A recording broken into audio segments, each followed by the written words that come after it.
Okay, my friends, here it is, the much requested video that is going to finally reveal to you all the secrets of houseplant cultivation.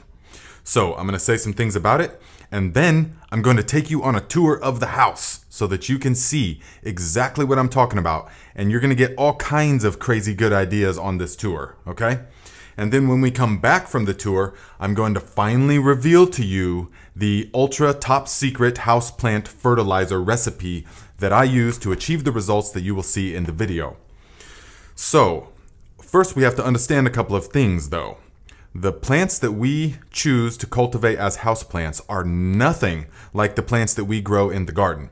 In the sense that the plants we grow in the garden, vegetables, herbs, flowers, those require high intensity of light and nutrients and water and air. And if they do not have all of that and they can't grow rapidly, then they will just die.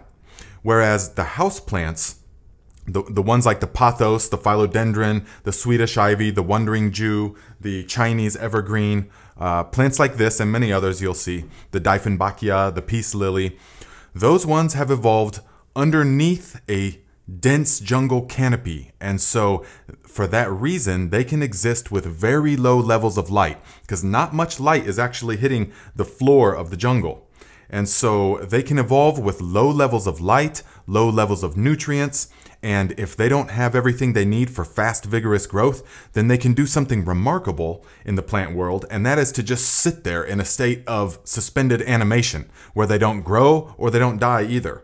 So that is why we can use these as houseplants, because it's actually a very unnatural setting for a plant to be growing. So let us get into the tour, and when we come back, you'll get the fertilizer recipe. Okay, my friends, welcome to the Viking Dwelling. Now, first thing you will notice is the peace and tranquility of the place. The second thing you will notice here is that the pothos is in the corner opposite of the light source, and this is very important because the pothos and the philo and the other vining plants, they love to strive towards the light source because in their natural environment they will begin life on the forest floor and then they will reach up into a hole in the canopy where they will then grow into a separate plant, a big and vigorous plant.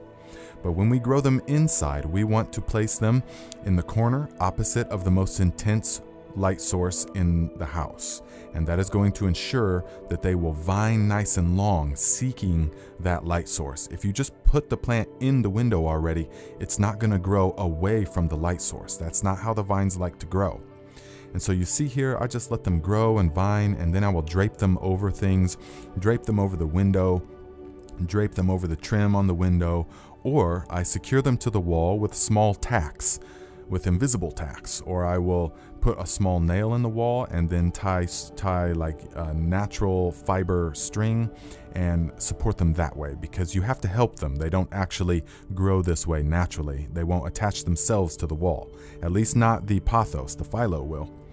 Then you see here in the other room, this is where I usually come to you making the videos, and I have tied strings up on the ceiling, and there I just let the vines grow down and then drape them over the strings, and that gives us a nice luscious feel like there's a canopy above us. When you're sitting on the table having dinner, it's a really nice feeling, like we're being shaded by the plants.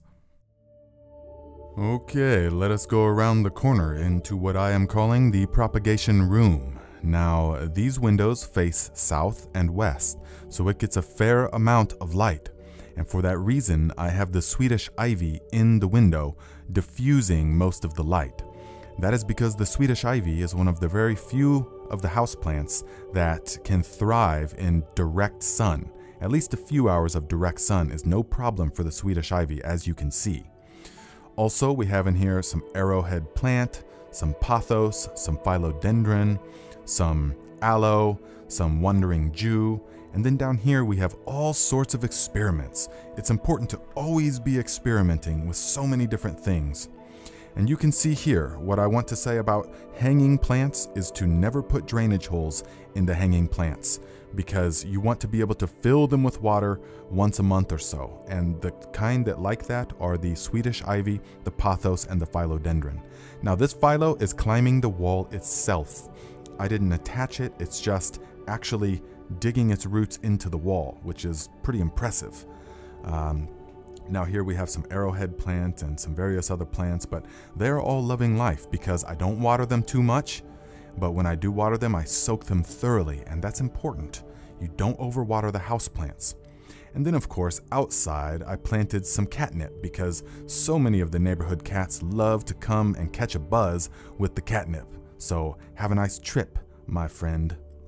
Now, one thing that I want to say is that this house is 100 years old. It was built in 1926, and all the windows and doors and fixtures and everything is original. So it's very drafty. The house is drafty and cold in the winter and very hot in the summertime. So the plants are fine so long as you give them everything that they need, and not too much of it. Do not kill them with kindness, my friends. Less is more. Now, as many of you know, I've turned the entire backyard into a garden, and here it is in the springtime. Everything is just beginning to grow, and everything is coming out of dormancy, and the cold hardy stuff is growing. Now here we are, just a couple of months later. We look out the same window, and bam! Full growth is happening in the garden, midsummer, and in the back I've got 10-foot pole beans, I've got 7-foot tomatoes going crazy, lots of cucumbers and cabbage and collard greens and all the good stuff, potatoes, everything. Now this plant is like a living curtain. It is a pothos that is in the upstairs bathroom with a small west-facing window, and it is completely grown into the window as if it is the canopy of the jungle. And so this is what happens, and this plant is only a year old. So now let us go downstairs past the wall of the greatest memories in my life. I love to see on a daily basis the people and the experiences that have created and built who I am. So as you can see by this point in the tour, I'm a little bit obsessed with the house plants. Now let me know in the comments if you think this is too much. Is it over the top or is it not enough? Let me know your thoughts. But either way, one thing I can say for sure is that in my life experience, having living things surrounding you inside of your dwelling is wonderful for the positivity and the atmosphere of the house. Because we as humans are hardwired to feel a sense of hope and optimism when there are green living things surrounding us, because all the conditions necessary for life are present. And if you look through Kirlian photography, as I have done, you will see the actual aura, the positive vibrations that are emitted by the plant. And there is absolutely no denying that we absorb these high vibrational energies. And so therefore, I cannot recommend highly enough filling your dwelling with house plants. Okay, so there is the tour. Now comes the part, what do I feed these things in order to get this kind of growth? I know you're asking yourself that. Well, here's the thing, guys. Outside, we have the full power of the soil food web. And so we have in the full sunshine and the air exchange, the CO2 is always right, all that kind of stuff. So we have, then outside we use all the nice organic stuff that we make ourselves, the natural things, the fish fertilizers, the JLFs, all the ferments, we use all that kind of stuff. But inside, we don't have the power of the soil food web and all of the elements. And cooped up in a little pot inside of a house is actually a very unnatural environment for a plant to be growing in. So for that reason, I utilize a small amount of synthetic fertilizer on the indoor plants that we do not eat. And here is why. Because without all the power of the soil food web, and I've tried it so many different ways, and I was so hopeful with so many different methods of homemade stuff, but inevitably, using the ferments and things, the pot will turn rancid and it will get mildew and it will attract insects and it will start to smell in the corner of the house and you're just like, and it's not pleasant, okay? And ultimately it leads to a short life for the plant. So for that reason, I use a small amount of synthetic fertilizer, and here it is, the secret recipe. Take a screenshot because I'm not going to share this again. Every 3 to 4 months, I will give them 1 teaspoon per gallon of water of the Grow More 20-20-20. And I'll have a link in the description to this product. I'm not affiliated with them, but it's what I've been using for a long time. And then every other month, I'm using per gallon of water, I will use 1 ounce of the labs that we make ourselves, 1 teaspoon of the calcium that we make ourselves with the eggshells, and then 4 ounces of the Jadon microbial solution. And you see, that's actually very little amount of nutrients, but they don't require much. And that regimen right there is going to keep the pots free of odor, free of insects, and it will make the plants thrive. Okay, so there you go, my friends. I just revealed the secrets, and let me know your thoughts in the comments, and I will see you next time.